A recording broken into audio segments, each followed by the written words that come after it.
Old Henry Rife Snyder and his wife, Phoebe, loved one another the way people do who have lived together a long, long time. They were simple farm people. Their world was their fruit trees, cornfield, and backyard with its pigs and chickens.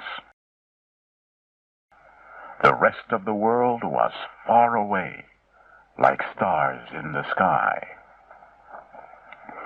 Sometimes Henry worried about death. During his worries, he would raise his old voice and say, "Phoebe, where is my corn pipe? You are always taking things that belong to me." "Now you hush, Henry," his wife would say. "If you keep talking like that, I will go away.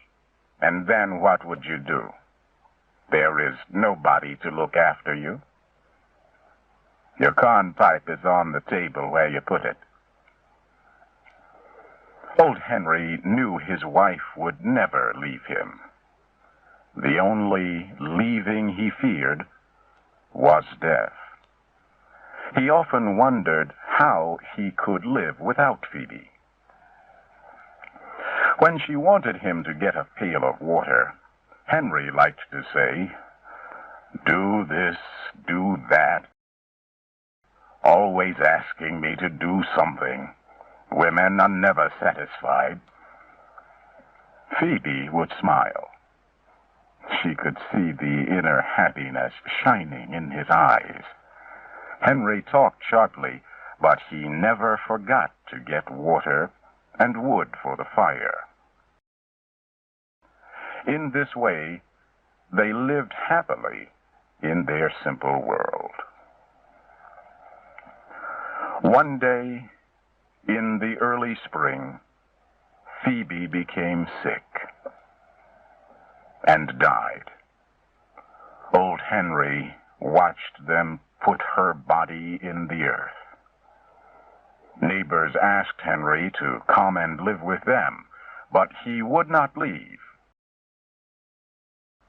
He wanted to be near the place where his Phoebe lay in the earth. He tried to work around the farm, but it was difficult to return to an empty house at night. At night he read the newspaper, but most of the time he just sat, looking at the floor, wondering where Phoebe was and how soon he would die. For 5 months he lived like this. Then there was a change. It happened one night after he had gone to bed. There was a bright moon in the sky. Its silver light fell on the old chairs and table in the bedroom. The moonlight on the chair and the half-open door made a shadow. The shadow looked like Phoebe. She was sitting by the table, the way she had done so many times before. "Phoebe," he called in a weak voice, "have you come back?" The shadow in the chair did not move. Henry got up and slowly walked toward it. When he came near the table, he saw that there was nothing on the chair but his old coat. Another night he thought he saw her again. He felt a soft wind blow in the room. When the wind blew away, the shadow of Phoebe went away too. A third night, when he was sleeping, she came to the bed and put her hand on his head. "Poor Henry," she said gently. "I am sorry you are alone." He awoke and was sure he saw her leave the room. Phoebe had come back.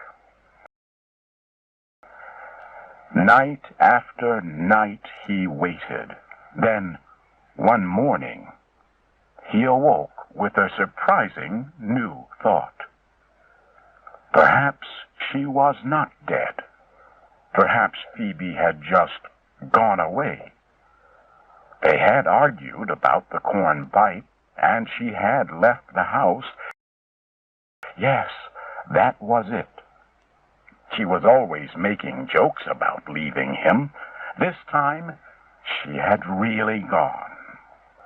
"Have you seen Phoebe?" asked Henry. "Phoebe who?" Farmer Dodge knew Henry's Phoebe was dead. "My Phoebe," Henry said sharply. "You must be joking," said Farmer Dodge. "You cannot be talking about your Phoebe." "She is dead." "Dead? Not my Phoebe. She left me this morning while I was sleeping. We argued about my corn pipe last night, and that is why she left. She went over to Matilda Race's farm. Yes, that is where she is." Henry started to walk fast down the road. Henry met no one until he reached Matilda's farm. His Phoebe and Matilda Race had been good friends. Phoebe must be here. "Why, Henry Rice Snyder, what a surprise." "Is Phoebe here?"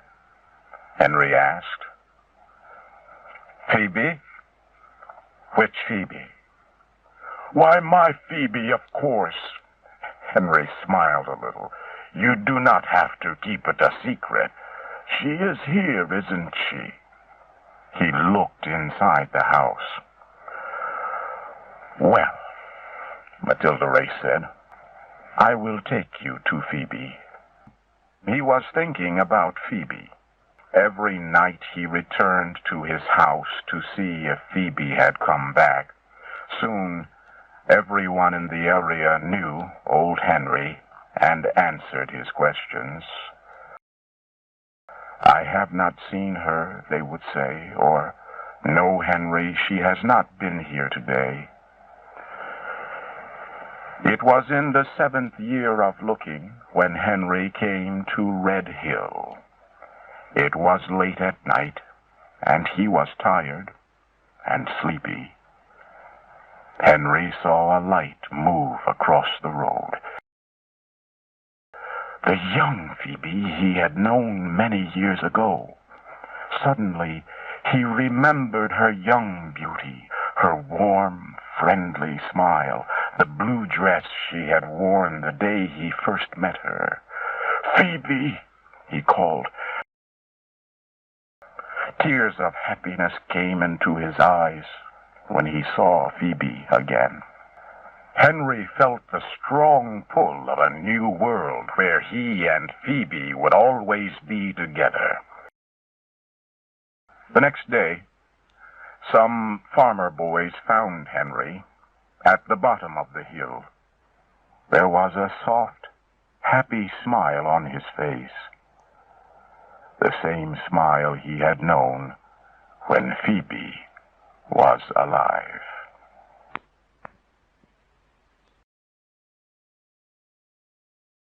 Thank you for watching this video. Please like, share and subscribe to the channel to see the latest videos. Thank you.